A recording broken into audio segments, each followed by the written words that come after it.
since the internet began to spread the news of her death.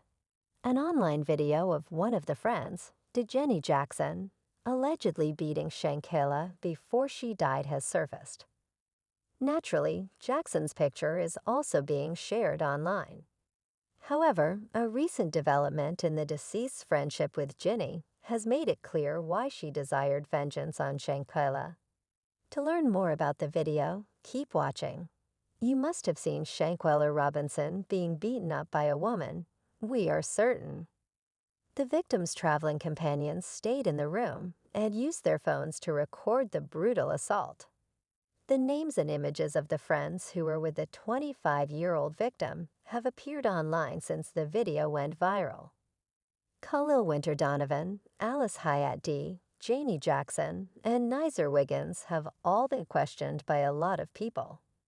As the names of Robinson's friends have surfaced on the internet, innocents.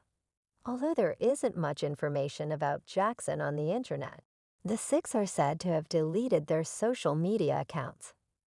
A picture of Daejanae Jackson's LinkedIn profile that matched her LinkedIn account was shared on Twitter by internet users. Daejanae Jackson wants to work in the medical field. She also stated in her profile that she attended Winston-Salem State University.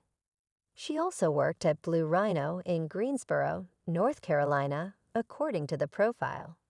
According to the official website of the company, they are a brand of propane tank exchanges. Given the amount of hate she has received and the traction she has gained online, it is still unknown whether Jackson currently works for the organization. The claims regarding what caused Shanquella's death were viewed as ambiguous by internet users.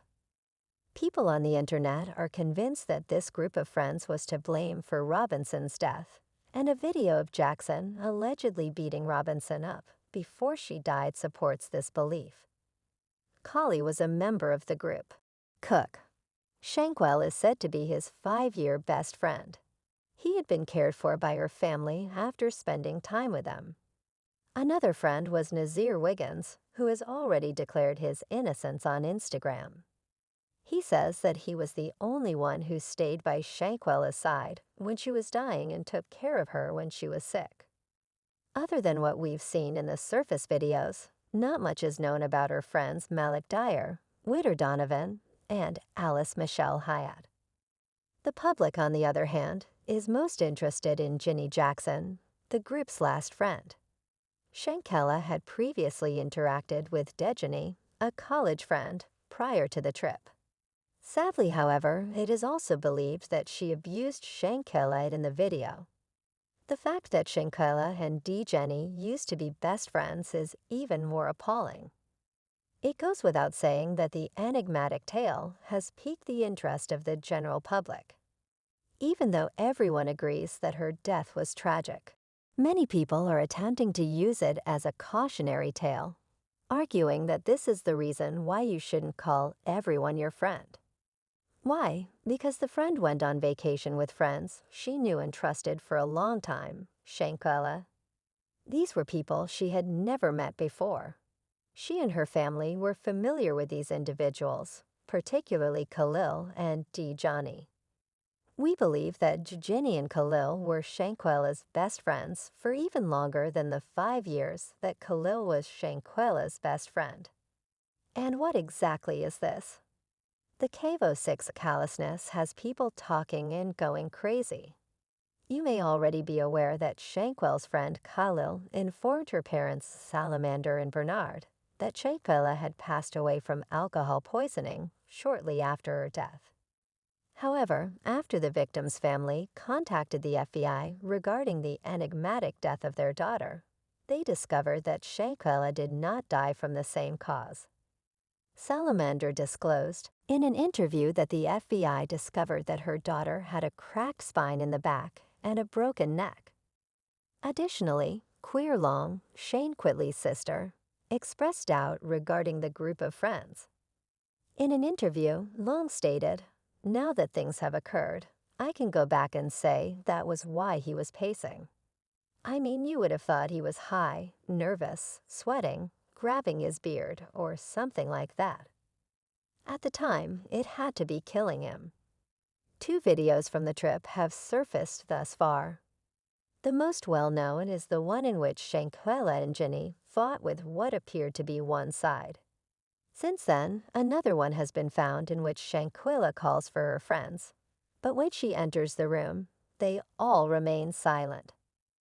Because you don't take that long to get naked, it's my friend for me. It doesn't take you very long to find naked holes where you left off. Although the police report indicates that Wendy attempted to call the police for assistance, we do not know who actually attempted to assist her. The question remains, why did these individuals who were familiar with Shanquella and her family intend to harm her, and then attempt to cover it up? Why did her friends record the fight and lie about her having alcohol poisoning afterwards? Salamander Robinson, her mother, and her infant best friend Khalil dropped off her luggage when the 6 friends returned home. He appeared sincere and sorry when he informed her that her daughter had died from alcohol poisoning. As a kind and thoughtful friend, he spent days at their house. That is, up until the initial autopsy report revealed that Shanquella had been murdered. When Shanquella started to get sick, the friends group had first reached out to Salamander. They updated Salamander on a regular basis, just like any supposedly good friend would. Even though Salamandra was aware that the group had been fighting, no one could even fathom that her friends would attempt to conceal something as heinous.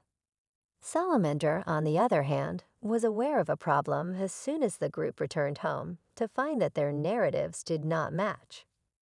No one really knows what caused the group to fight, how it got so physical and violent, or why Shanquella was killed. Everyone is scrambling to find answers as the news of her death is so murky and there are no consistent stories. The public is trying to determine what took place and why, with the goal of preventing similar incidents in the future. The general consensus has been that Shanquella simply ought to have chosen better friends up until this point.